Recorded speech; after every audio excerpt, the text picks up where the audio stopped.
నమస్కారం. ఆయుష్ కార్యక్రమానికి స్వాగతం. ప్రతి వారంలాగే ఈ వారం కూడా చాలా మంది ప్రేక్షకులు వారికి ఉన్న ఆరోగ్యపరమైన సందేహాలను, సమస్యలను ఉత్తరాల ద్వారా, ఈమెయిల్స్ ద్వారా ఆయుష్ కార్యక్రమానికి రాసి పంపించడం జరిగింది. అందులో నుండి ఒక ఉత్తరంలోని సమస్యకు ఈరోజు చక్కటి పరిష్కారాన్ని తెలుసుకోవడంతో పాటుగానే ఆ సమస్యకు ఒక ఔషధం లేదా పథ్యాహారాన్ని ఏ విధంగా తయారు చేసుకోవాలో చూద్దాం. వీటితో పాటుగానే అమ్మాయి, అమ్మ, అమ్మమ్మ విభాగంలో భాగంగా ఒక చక్కటి అంశం గురించి తెలియజేయడానికి మనతో పాటు ఉన్నారు ప్రముఖ ఆయుర్వేద యోగా నిపుణులు డాక్టర్ గాయత్రీదేవి గారు. వారిని అడిగి మరిన్ని విషయాలు మాట్లాడదాం. నమస్కారం. నమస్కారం అమ్మా. డాక్టర్ గారు, చాలా మంది ఉత్తరాల ద్వారా పంపించారండి వారి సమస్యల్ని. ఒక ఉత్తరాన్ని చదివి వినిపిస్తాను, సమస్యకి పరిష్కారం తెలియజేస్తారా? అలాగేనమ్మా, తప్పకుండా చదవండి.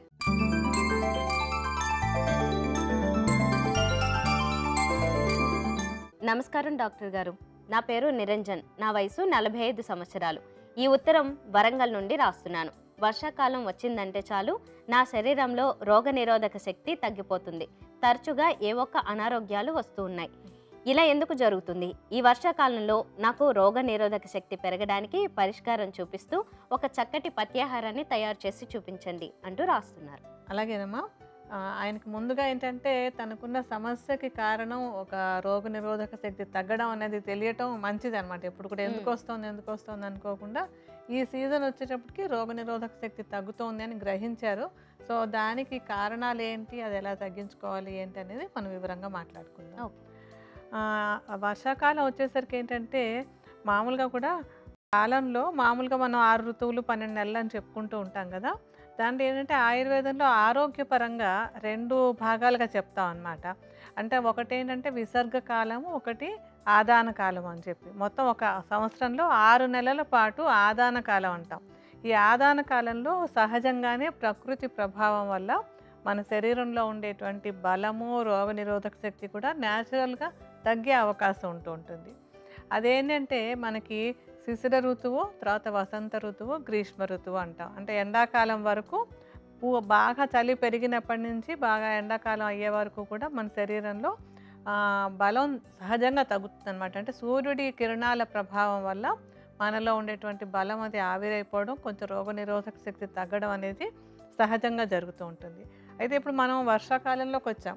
వర్షాకాలంలోకి వచ్చేటప్పటికి ఏంటంటే ఇంకా అంటే ఎండాకాలంలో బాగా తగ్గిపోయినటువంటి రోగనిరోధక శక్తి నెమ్మదిగా పెరగాలి. అయితే ఇంకా ఎక్కువ శక్తి ఉండదు శరీరంలో, బలము ఉండదు, రోగనిరోధక శక్తి కూడా ఇంకా ఉండదు అన్నమాట. అవి పెరగాల్సినటువంటి కాలం. అంటే ఇంకా శరీరం కాస్త బలహీనంగానే ఉంటుంది. అలాగే అది కాకుండా ఏంటంటే ఈ కాలంలో ఆకలి, జీర్ణశక్తి కూడా తక్కువగా ఉంటాయి. ఆకలి, జీర్ణశక్తి తక్కువగా ఉన్నప్పుడు శరీరంలోకి ఏది ప్రవేశించినా కూడా, అంటే ఏ శత్రువుల అనారోగ్యాన్ని కలిగించేటువంటి ఏది ప్రవేశించినా కూడా దాని బలం కాస్త ఎక్కువగా ఉంటుంది, మన బలం కాస్త తక్కువగా ఉంటుంది అనమాట. అందుకని తొందరగా ఇన్ఫెక్షన్లు వచ్చేసేందుకు అవకాశం ఉంటుంది. ఒక పక్క బలము, రోగనిరోధక శక్తి తక్కువగా ఉండడం, ఆకలి, జీర్ణశక్తి తక్కువగా ఉండడంతో ప్రతిదీ కూడా ఎక్కువ ప్రభావాన్ని చూపించేందుకు అవకాశం ఉంటుంది. ఇదే కాకుండా ఏంటంటే బయట ప్రకృతిలో ఈ వర్షాకాలం వచ్చేసేటప్పటికి ఆ తేమ వల్ల బయట గాలిలో వైరస్ కానివ్వండి, బ్యాక్టీరియా కానివ్వండి, లేకపోతే మన చుట్టూ ఉండేటువంటి నీళ్ళల్లో పెరిగేటువంటి క్రిమికీటకాల ద్వారా వచ్చేటువంటి కొన్ని ఇన్ఫెక్షన్లు, ఇవన్నీ కూడా బాగా బలం పెంచుకుంటాయి అన్నమాట. అంటే తేమ దొరికేటప్పటికి తడి వచ్చేసరికి ఇవన్నీ కూడా బలవంతం అవుతాయి. సో ఏమైందంటే శత్రువుల బలం పెరిగింది, మన బలం తక్కువగా ఉంది. న్యాచురల్లీ జరిగేది అదే కదా. మన బలం తక్కువగా ఉందంటే లోపలికి అవి వచ్చేసి ఇన్ఫెక్షన్లు రావడానికి కారణం అవుతూ ఉంటాయి. ఇది నార్మల్గా జరిగేటువంటి అంశం అన్నమాట. అయితే మరి అలాంటి సమస్య ఉన్నప్పుడు మనం జాగ్రత్తలు తీసుకుంటే మన బలాన్ని పెంచుకుని, అంటే ఇప్పుడు మామూలుగా కూడా చూడండి, ఎక్కడైనా సరే శత్రువులు లోపలికి రాకుండా ఉండాలి అంటే మన రక్షణ వ్యవస్థ బాగుండాలి, మన కోట దృఢంగా ఎవరు లోపలికి ప్రవేశించలేకుండా ఉండాలి, నార్మల్గా మనం ప్రాక్టికల్గా ఆలోచించినప్పుడు కూడా. అదేవిధంగా మన శరీరాన్ని దృఢంగా చేసుకొని, అలాగే మన లోపలికి ఇంకేమీ ప్రవేశించకుండా ఉండడానికి మన ఆకలి, జీర్ణశక్తి పెంచుకోవడం, మన రోగ నిరోధక శక్తిని పెంచుకోవడం అనేది మనం ముందు నుంచి చేస్తూ ఉండాలన్నమాట. అప్పటికప్పుడు ఏదో జ్వరం వచ్చేసిన తర్వాత ఏదో కొంచెం వేసుకోవడం, తగ్గించుకోవడం, లేకపోతే ఏదో అనారోగ్యం వస్తే ఏదో మందులు వేసుకోవడం కాకుండా రాకుండా జాగ్రత్త పడడం అనేటువంటిది ముఖ్యమైనటువంటి అంశం. ఇది ఎందుకంటే మనకేం తెలియంది కాదు. ప్రతి సంవత్సరం ఇది జరుగుతుండేటువంటిదే. కొత్తగా ఏదో ఇప్పుడు కరోనాలాగా వచ్చి పడ్డటువంటిది కాదు కదా! మామూలుగా ప్రతి సంవత్సరము వానాకాలం వచ్చేటప్పటికి అనారోగ్యాలు రావడం అనేది మనకు తెలిసినటువంటి అంశమే కనుక, దానికి ముందుగా జాగ్రత్త పడి మన శరీరాన్ని కొంచెం దృఢంగా అంటే ఆరోగ్యంగా ఉంచుకోవడం, రోగనిరోధక శక్తిని పెంచుకునేందుకు ప్రయత్నం చేయాలి. దీనిలో ఏంటంటే రోగనిరోధక శక్తి పెరగాలంటే ముందు ఆకలి, జీర్ణశక్తి కూడా బాగుండేలాగా చేసుకోవాలి. మన ఆకలి, జీర్ణశక్తి బాగుంటే అప్పుడు మన లోపల సిస్టమ్స్ అన్నీ కూడా చక్కగా పనిచేస్తాయి. దీనికోసం ఏం చేయాలంటే ఆహారంలో కొంచెం ఆకలిని, జీర్ణశక్తిని పెంచేలాగా అల్లం, తర్వాత మిరియాలు, మనకేంటంటే సొంఠి, ఇలాంటి కొన్ని ఆహార పదార్థాలు ఈ ఈ వర్షాకాలంలో మన లోపల ఉండేటువంటి ఆకలిని, జీర్ణశక్తిని ఎక్కువగా పెంచుతాయి. అందుకని ఆహారంలో వీటిని ఎక్కువగా తీసుకుంటూ ఉండాలి. వంటల్లో కొంచెం అల్లం వేసుకోవడం, కాస్త మిరియాల పొడి ఏదైనా వేసుకొని చేసుకుంటూ ఉండడం, లేకపోతే అన్నం తినేటప్పుడు కాస్త సొంఠి పొడితోటి ఒక అన్నం ముద్ద కలుపుకొని తింటూ ఉండడం, వీటి ద్వారా ఆకలి, జీర్ణశక్తిని పెంచుకోవచ్చు. ఇంకొకటి ఏంటంటే ఇప్పుడు మనకి ఇన్ఫెక్షన్లు అవి వచ్చేసే అవకాశం ఉంది. అంటే ఏంటంటే వండినటువంటి ఆహార పదార్థాన్ని మనం ఎక్కువసేపు అలా ఉంచేసి తర్వాత ఎప్పుడో పొద్దున్న వండుకున్న సాయంత్రం తినడమో, లేకపోతే సాయంత్రం వండినది మర్నాడు తినడమో ఇలా చేస్తూ ఉంటే కనుక ఆ ఆహారంలోకి కొంచెం ఈ ఇన్ఫెక్షన్లు ఏమైనా వచ్చేందుకు అవకాశం ఉంటుంది. అలాగే ఇంకొకటి బయట తినేటువంటి ఆహార పదార్థాలు, మనం అంటే హోటల్ అవనివ్వండి, బయట రోడ్ సైడ్ అవనివ్వండి, ఇలాంటి ఆహార పదార్థాలు కూడా కొంచెం కలుషితం అవుతాయి కనుక వాటి ద్వారా మనకి ఇన్ఫెక్షన్లు వచ్చే అవకాశం ఉంది కనుక అటువంటి ఆహార పదార్థాలు తీసుకోకుండా ఉండాలి. అంటే వంటకు చేసుకున్నప్పుడు కూడా వేడివేడిగా ఉన్న తినేసేటట్టయితే కనుక అటు ఆహారము కలుషితం కాదు, మనకేంటంటే వేడివేడి ఆహారం ఎప్పుడు కూడా ఆకలిని, జీర్ణశక్తిని మెరుగుపరుస్తుంది. అందుకని ఏదో ఫ్రిడ్జ్లో పెట్టి ఆ ఫ్రిడ్జ్లో ఉండేటువంటి చల్లటి పదార్థం తీసుకుని తినేయడం కానీ, లేకపోతే చల్లటి పానీయాలు, ఈ కాలంలో అసలు చల్లటి పదార్థాలు అనేది తీసుకోకూడదు. ప్రతిదీ కూడా ఎంత వెచ్చగా ఉంటే అంత మంచిది అన్నమాట. సో వేడివేడి ఆహారం తీసుకోవడం ముఖ్యమైనటువంటి అంశం. అయితే బయట తినద్దని ఇంట్లో తినమన్నప్పటికీ కూడా ఇంట్లో కూడా కొంతమందికి ఏంటంటే సరిగా మూతలు అవి పెట్టుకోకపోవడం, ఎక్కడ పడితే అక్కడ పెట్టి వదిలేసేయడం ఒక అలవాటు ఉంటుంది. అలా కాకుండా అన్నింటినీ మూతలు పెట్టుకొని దాని మీద ఈగలు అవి ఏం వాలకుండా, ఇతర క్రిములు అవి ఏమి రాకుండా ఉండేలాగా చూసుకుంటూ ఉండాలి. అప్పుడు ఆహారం ద్వారా మన లోపలికి ఈ రోగకారకమైనటువంటి క్రిములు ప్రవేశించకుండా ఉంటాయి. అలాగే మంచినీళ్ళు శుభ్రంగా పరిశుభ్రంగా ఉంచుకోవాలి. ఎందుకంటే నీళ్లు చాలా కలుషితం అయిపోతూ ఉంటాయి. మనకి డైరెక్ట్గా ట్యాప్లోంచి వచ్చే నీళ్ళు అవ్వనివ్వండి, ఎక్కడైనా తాగేటువంటి నీళ్ళు కానీ కాలుష్యం వచ్చే అవకాశం ఉంది కనుక, కంటామినేషన్ వచ్చే అవకాశం ఉంది కూడా కనుక నీళ్ళని ఎప్పుడూ కూడా మనం బాగా కాచి చల్లార్చినటువంటి నీళ్ళని తీసుకోవడం, అంటే ఏ రోజుకి ఆ రోజు కాచి చల్లార్చినటువంటి నీళ్ళు తాగుతూ ఉండాలి. లేకపోతే ఇతర పద్ధతులు ఏవైనా కానీ మనకి ఇవి గ్యారంటీగా ఈ అంటే మంచినీటిని బాగా పరిశుభ్రం చేస్తున్నాయి అనేటువంటి నమ్మకం ఉన్నటువంటి నీళ్ళని తీసుకుంటూ ఉండాలి. ఎందుకంటే చాలామంది ఏం చేస్తారు, మామూలుగా ఈ నీళ్ళ క్యాన్లు అవి కొనేసుకుంటూ ఉంటారు. కానీ అవి ఎంతవరకు నిజంగా పరిశుభ్రంగా ఉన్నాయనేది కొంచెం ఆలోచించవలసినటువంటి విషయమే. చాలాసార్లు మనం చూసినట్టయితే ఆ నీళ్ళ క్యాన్లే అసలు వాటి పైన రంగే మనకు కొంచెం సందేహాత్మకంగా ఉంటుంటుంది. అంత బాగా స్టాగ్నెంట్ అయిపోతుంటాయి కదా, ఆ పైన అట్టగట్టినట్టు అయిపోతూ ఉంటాయి. అందుకని నీళ్ళు ఏదో కొనేసుకున్నాం బాగున్నాయి అనేటువంటి నమ్మకంతో కాకుండా వాటి పరిశుభ్రత గురించి కూడా సక్రమంగా తెలుసుకోవాలి. లేకపోతే ఇంట్లో ఎవరికి వాళ్ళు ఆ నీళ్ళని బాగా కాచి వడగట్టుకొని చల్లారినటువంటి నీళ్ళని ఏ రోజుకి ఆ రోజు కాచి తీసుకుంటూ ఉన్న నీళ్ళ ద్వారా మనకి అనారోగ్యాలు రాకుండా ఉంటాయి. ఇంకా మన బలాన్ని పెంచుకోవడానికి ఏంటంటే సమయానికి భోంచేయడం, తిన్నది అరగక ముందే మళ్ళీ తినేయడం కాకుండా ఒక 3-4 గంటల గ్యాప్ అది ఇచ్చుకుంటూ తీసుకుంటూ ఉన్నట్టయితే కనుక ఆహారం చక్కగా అరుగుతుంది. అరగకపోయినట్టయితే కనుక మన లోపల ఉన్నటువంటి ఆహార పదార్థమే మనకి ఒక ఆమంగా, వ్యాధికారకంగా తయారవుతూ ఉంటుంది. అందుకని సమయానికే భోంచేయడం, రాత్రి కాస్త పెందరాలే భోంచేయడం, పరిశుభ్రతని కంప్లీట్గా పాటించటం. ఇందాక మనం చెప్పుకున్నట్టుగా పరిశుభ్రత కానివ్వండి, ఎప్పుడు తినాలి, ఎలా తినాలనేటువంటి నియమాలన్నీ పాటిస్తూ, దాంతో పాటుగా అందరూ తేలిగ్గా చేసుకుని వాడుకునేటువంటి రోగ నిరోధక శక్తిని పెంచేటువంటి ఒక మంచి పథ్యాహారం కూడా తయారు చేసి చూపిద్దాం. డాక్టర్ గారు, మరి వర్షాకాలంలో రోగ నిరోధక శక్తి పెంచుకోవడానికి ఒక చక్కటి పథ్యాహారం తయారు చేద్దామన్నారుగా, ఎలాగో చెప్తారా? అలాగే తయారు చేసే ముందు ఏమేం పదార్థాలు కావాలో ఒకసారి చెప్పేసుకుందాం. తప్పకుండా.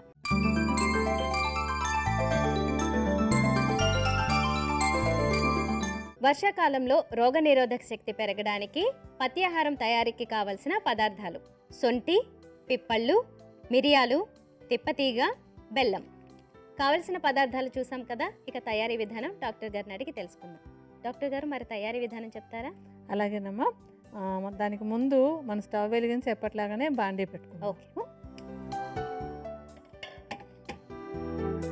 ఒక గ్లాస్ నీళ్ళు ఇందులో పోసి కాచుకుందాము.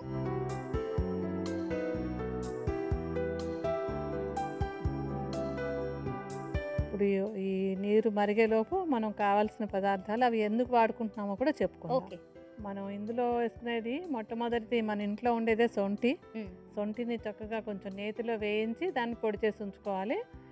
పొడి చేసుకున్నటువంటి దాన్ని సుమారుగా ఒక 50 గ్రాములు విడిగా ఒక బౌల్లో వేసి పెట్టుకుందాం. అంటే ఎప్పట్లానే గుర్తుపెట్టుకుని మీరు కొలత ప్రకారం వేసుకోండి, మేము సుమారుగా వేసి చూపెడతాము.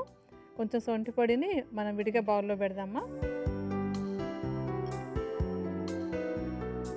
తర్వాత పిప్పళ్ళను కూడా కొంచెం నేతిలో వేయించేసి చల్లారిన తర్వాత పొడి చేసుకోవాలి. పిప్పళ్ళ చూర్ణం కూడా 50 గ్రాములే తీసుకుందాం. ఒక 50 గ్రాముల చూర్ణాన్ని విడిగా పెట్టి ఉంచుకుందాం. ఆ తర్వాత మిరియాలు, ఇవి కూడా అందరికి ఇంట్లో ఉండేటువంటిదే. మిరియాలను వేయించక్కర్లేదు, ఒట్టిగా పొడిలా చేసేసుకుంటే సరిపోతుంది. మిరియాల పొడి కూడా 50 గ్రాములు తీసుకుందాం.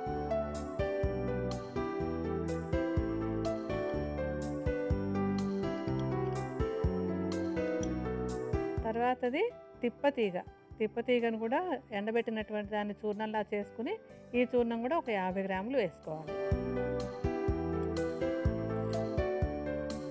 ఇప్పుడు ఈ చూర్ణాలన్నింటినీ బాగా కలిపేసుకుందాం.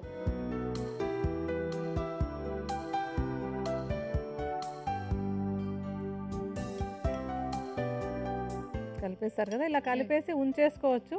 ప్రతిరోజు ఎప్పటికప్పుడు ఒక గ్లాస్ నీళ్లు మరిగించుకుని అందులో చూర్ణం వేసి కషాయం ఎప్పటికప్పుడు ఫ్రెష్గా తయారు చేసుకోవాలన్నమాట.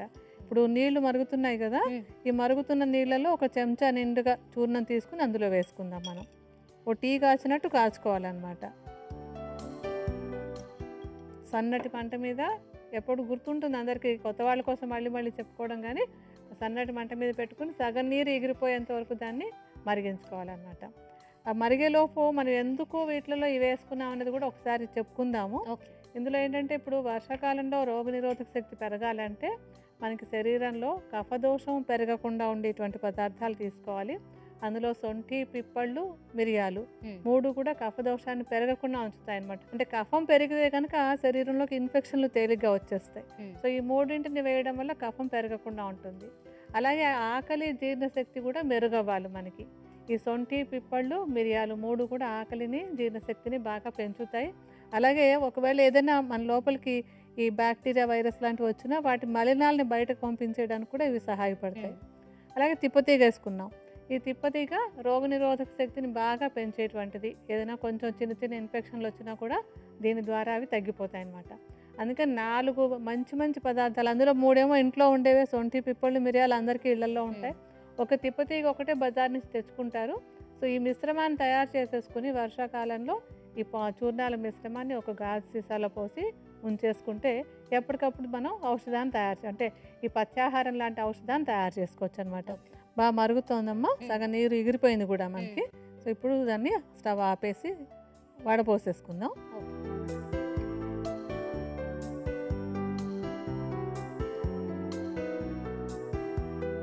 వడపోసుకుని ఉంచుకున్నాం కదా మనం. ఇప్పుడు ఇది కొంచెం గోరువెచ్చగా ఉన్నప్పుడు దానిలో కొంచెం బెల్లం కలుపుకోవాలి. కొద్దిగా, అంటే మనం టీలో వాటిలలో పంచదార వేసుకున్నట్టుగా ఇందులో కొద్దిగా బెల్లం అన్నమాట.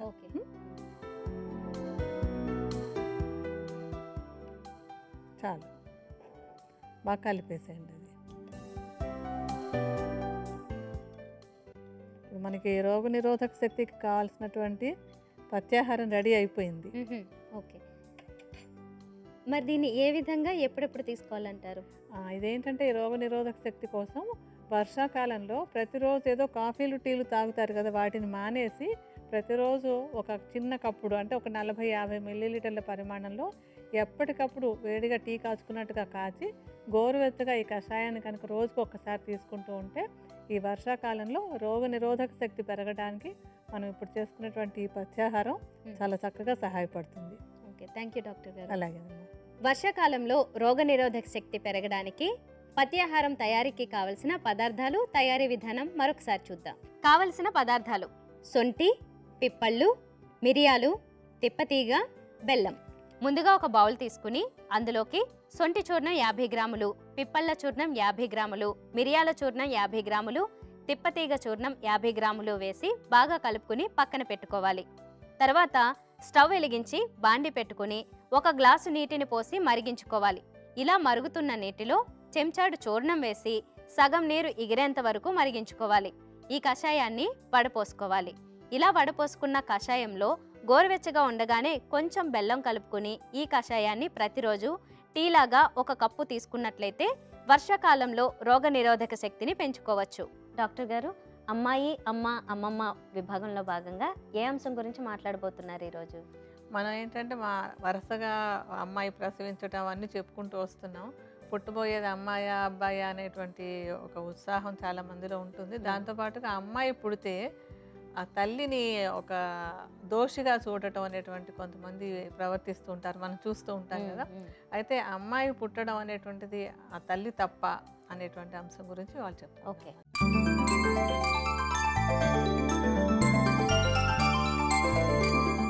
ఆడపిల్ల పుట్టేటప్పటికి అసలు మామూలుగా మహాలక్ష్మి పుట్టింది, చక్కగా మంచి ఇంట్లో అందరికీ బాగుంటుంది అనుకునేటువంటి వాళ్ళు కొందరు ఉంటే, ఆడపిల్ల పుట్టగానే అయ్యో ఆడపిల్ల పుట్టింది అని బాధపడిపోయేటువంటి వాళ్ళు, ఏడ్చినటువంటి వాళ్ళు కూడా ఉన్నారు. ఇంకా కూడా ఇప్పటికీ కూడా కనపడుతూ ఉంటారు మనకి. అలా ఉండడమే కాకుండా ఆ ఆడపిల్లని కన్నందుకు ఆ కన్న తల్లిని ఒక దోషిని చేసి మాట్లాడుతూ ఉంటారు. అది చాలా చాలా బాధాకరమైనటువంటి అంశం అది. ఎందుకంటే ఆడపిల్ల పుట్టిందా, మగపిల్లాడు పుట్టాడా, అసలు అది ఎవరు అన్న దాని గురించి మనకి ఆ డిస్క్రిమినేషనే ఉండకూడదు.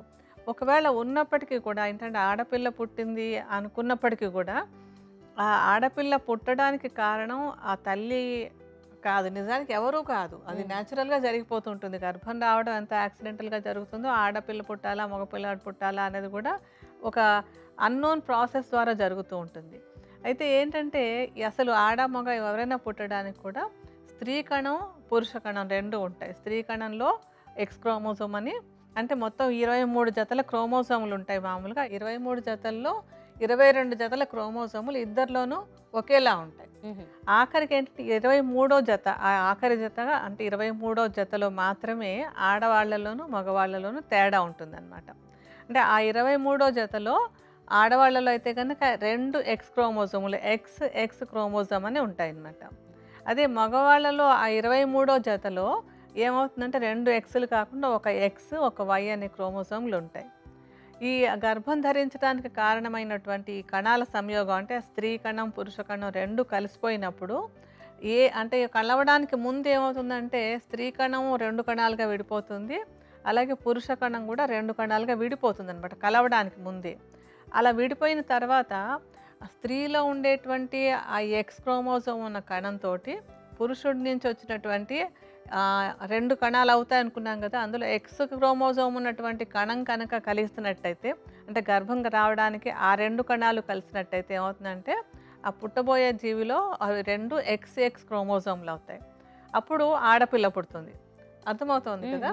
అలా కాకుండా వై క్రోమోజోమ్ ఉన్న భాగం ఉంది ఇంకొక విడిపోయినటువంటిది, అది కలిసింది అనుకోండి, అంటే అమ్మాయిలో ఉండే ఎక్స్ తోటి అబ్బాయిలోంచి వచ్చినటువంటి వై కణం ఉన్నటువంటి వై క్రోమోజోమ్ ఉన్న కణం కలిసినట్టయితే మగపిల్లవాడు పుడతాడనమాట. అప్పుడు ఏమర్థం అవుతుంది మనకి, అమ్మాయి పుట్టినా అబ్బాయి పుట్టినా తల్లి రోల్ ఏం లేదు, మా భర్త నుంచి వచ్చేటువంటి కణంలోనే ఆ తేడా వస్తుంది. అంటే భర్తల్ని బ్లేమ్ చేయడం కాదు, ఎవరిది కాదు, అది ఏ కణం కలవాలి అనేటువంటిది యాక్సిడెంట్గా జరుగుతుంది, ఏదైనా కలవచ్చు అది. అయితే వచ్చేటువంటి కణం మాత్రం మా భర్త నుంచి వచ్చేటువంటి కణంలో తేడా వస్తుంది. మరి అలాంటప్పుడు ఎందుకు ఆడపిల్లని అంతగా అమ్మాయిని అంత బాధించటం అనేది కరెక్ట్ కాదు, ఒక అమానుషమైనటువంటి ప్రవర్తన అది.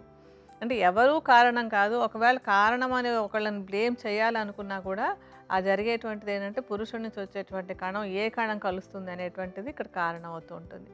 ఇంకా ముఖ్యంగా చెప్పదలుచుకున్నది ఏంటంటే అమ్మాయి పుట్టిందని బాధపడడం కరెక్ట్ కాదు. ఆ అమ్మాయి పుట్టడానికి కారణం ఈ తల్లే కనుక ఈ తల్లిని బాధించాలనుకోవడం అంతకంటే అమానుషం అది. ఇంకా కొంతమంది ఏంటంటే నీకు ఆడపిల్లే పుడుతోంది కనుక నా కొడుకు ఇంకో పెళ్లి చేస్తాననే రకం కూడా ఉంటూ ఉంటారు. మళ్ళీ పెళ్లి చేస్తే ఏదో ఇంకొకరితోటి మగపిల్లని అంటారు. ఇలాంటి ఆలోచనలు కూడా ఉంటూ ఉంటాయి. అంటే ఇలాంటి ఆలోచన ఎక్కడికి దారితీస్తుందంటే మనకి కొంచెం టెక్నాలజీ పెరిగి కడుపులో పాపాయ అమ్మాయా అబ్బాయా అని తెలుసుకోవడానికి కొన్ని మార్గాలు ఉండటంతో ఆ మార్గాలను కూడా తప్పు అంటే మిస్యూజ్ చేస్తూ ఉంటారు. ముందే తెలుసుకుని అబార్షన్లకి దారితీసేలాగా చేస్తూ ఉంటారు. ఆడపిల్లని తెలిస్తే కడుపులోనే ఆ పిల్లని అంతం చేసేసేయాలన్నట్టుగా ఒక అబార్షన్ చేసుకోవడం అనేటువంటి మార్గాన్ని మొత్తం టెక్నాలజీని సైన్స్ని అన్నింటినీ కూడా మిస్యూజ్ చేయడం అనేటువంటి మనం చూస్తున్నాం. కానీ ఇలా చేయడం వల్ల జరుగుతున్నది ఏంటంటే ఆడపిల్లల నంబరు తగ్గిపోతుంది. అంటే మనం రేషియో చూస్తూ ఉంటాం. 1000 మంది అబ్బాయిలు ఉంటే 1000 మందికి అమ్మాయిలు ఉండాలి మనకి. కానీ అలా ఉండటం లేదు. కొంతకాలం క్రితం వరకు కొంచెం అది 980, 990 దాకా ఉండేది. ఇప్పుడు ఆ నంబర్ తగ్గిపోతూ వస్తుంది.